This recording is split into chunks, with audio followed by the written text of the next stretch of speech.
Hello everyone and welcome back to another Star Wars figure review. We're taking a look at another Black Series 6-inch figure today, and following on from my last review on Princess Leia in her Endor gear, we're going to take a look at Luke Skywalker in his today, and this is again a really cool figure. Now this is a partial kit bash. It does recycle a previous Luke Skywalker figure for the most part, but introduces new pieces in the form of a brand new head sculpt and of course the Endor battle poncho and helmet. So we'll touch base on all those details in just a little bit. Before we do, as always, if you want to pick this figure up for yourself, there is a link down below in the video description where you can do so, and at the time of filming this review, this figure is in stock and available to buy at staractionfigures.co.uk. So without further ado, let's jump into the review, and as always we'll kick things off by taking a look at the packaging this one comes in. Once again, we do get the standard Black Series packaging design for this figure. Down at the bottom you do have once again that colour-coded call out for the movie in which the character appears. Obviously green represents Return of the Jedi, and that does continue around the side where you have this really cool image of Luke in his Endor gear ready for battle. On the back of the box you've got that image once again. This is number 4 from Return of the Jedi in the new Black Series line, and then we do have a brief description of the character as well. So standard stuff in terms of packaging. Obviously you've got the Black Series logo featured at the top as well, and once again this packaging is 100% recyclable, which is always a plus. So let's jump into the review and take a look at the figure itself. So here we have Luke Skywalker in his Endor battle poncho, ready to take down Imperial scouts, and once again this is a really good figure. It's not quite as impressive as Princess Leia from the same wave, in the sense that, as I mentioned, this is a bit of a kit bash, so we have for the most part already seen this figure a couple of times in the Black Series 6-inch line. The figure itself underneath the poncho was first released back in 2014 when the very first Jedi Knight Luke Skywalker figure was released. Back then it did come with a removable chest piece where you could obviously switch out the tunic for his alternate look towards the end of the movie during his duel with Vader. Essentially it is the same figure underneath, and in that respect we're not going to go into detail and take off the poncho in this review. If you want to check out my original review on that figure, a pop-up should appear on screen for that right about now, so you can go back and check that one out if you haven't already done so. It is a figure that we've seen numerous times, and in that respect the articulation and what have you is a little bit dated. Some of the pins in the articulation points are visible, which we'll touch base on in a little bit, but for the most part it's a really well done figure. Again, Hasbro have exceeded themselves with this one with regards to the soft goods. I think the poncho on this looks really good. The fabric that's been used is fantastic, and the camouflage effect looks really nice. The figure itself isn't bad by any means, and it still looks great, and he can ride the speeder bike, which is one of the main reasons for me purchasing this figure, and again we'll touch base on that setup later on in the review. But yeah, for the most part he looks good, you know, does the job of an Endor Luke Skywalker essentially. He looks the way he should, does what he should. Can't really fault this one. Obviously, like with Princess Leia, the poncho can be removed. The belt does have to be taken off first, but the poncho itself is probably the main selling point of this figure, especially if you've already bought a Jedi Knight Luke Skywalker figure. Obviously it's the same figure that was later released as the Walmart exclusive Jedi Luke, complete with the robe. But again, not a bad figure by any means.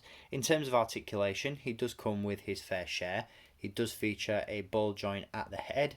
We've got hinges at the shoulders and at the elbows and wrists. We've got a ball joint at the torso, hinges at the hips, swivel cuts at the upper thigh, a joint in the knee, which as you can see is not hindered as such, but you do see the pins there for the articulation point, which does take away a little bit from the figure, but it's nothing too major. And then we do have hinges and a rocker at the ankle. So pretty standard stuff, you know, it's sort of early Black Series articulation with this one. No butterfly joints or anything like that, but still not a bad figure.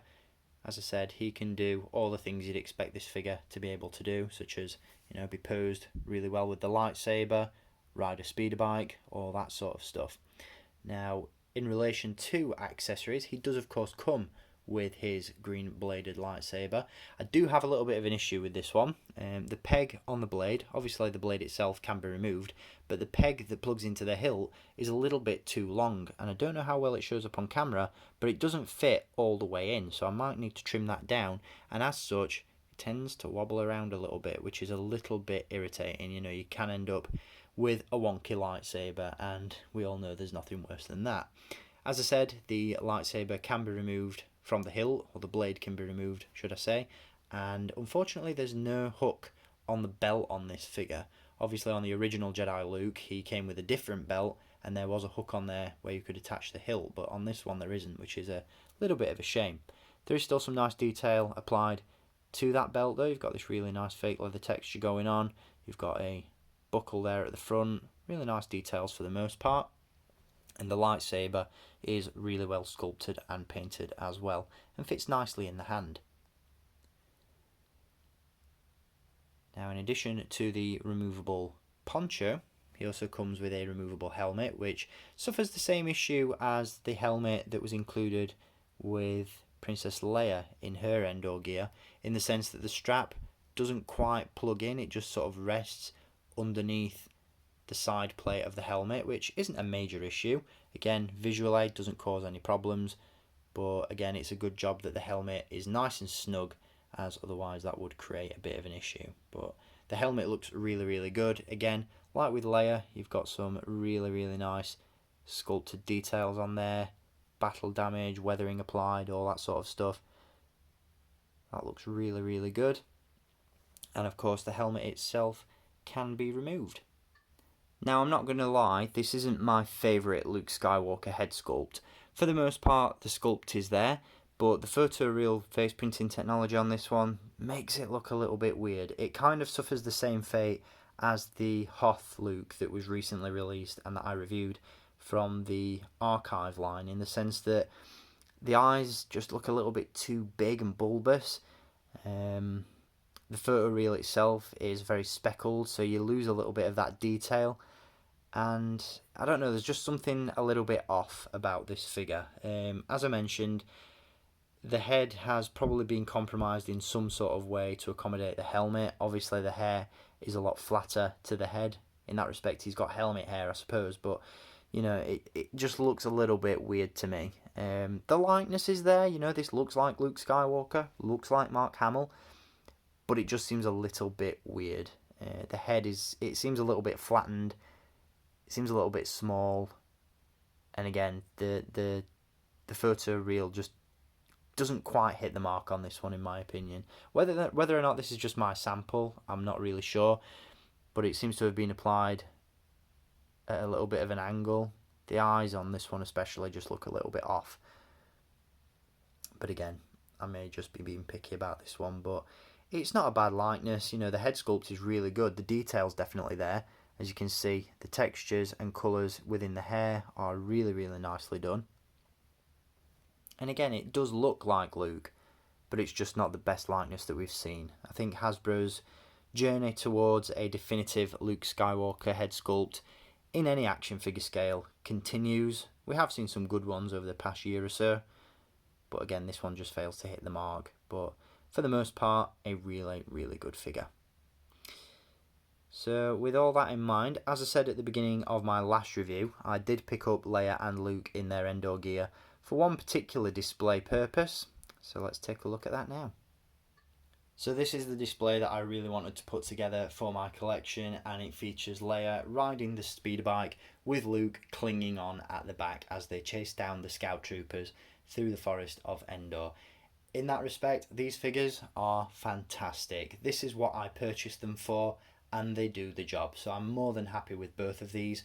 The speeder bike is the original release from 2014, but these two figures were released as part of the, I believe, San Diego Comic-Con exclusive Heroes of Endor set, which also came with Han Solo in his Endor gear, the Ewok Paplu, and another speeder bike. So if you were lucky to pick up that set, then this is obviously a display that you can put together. But if you've got a speeder bike lying around in your collection, this is something that I definitely recommend doing. As I said, they look fantastic on the speeder.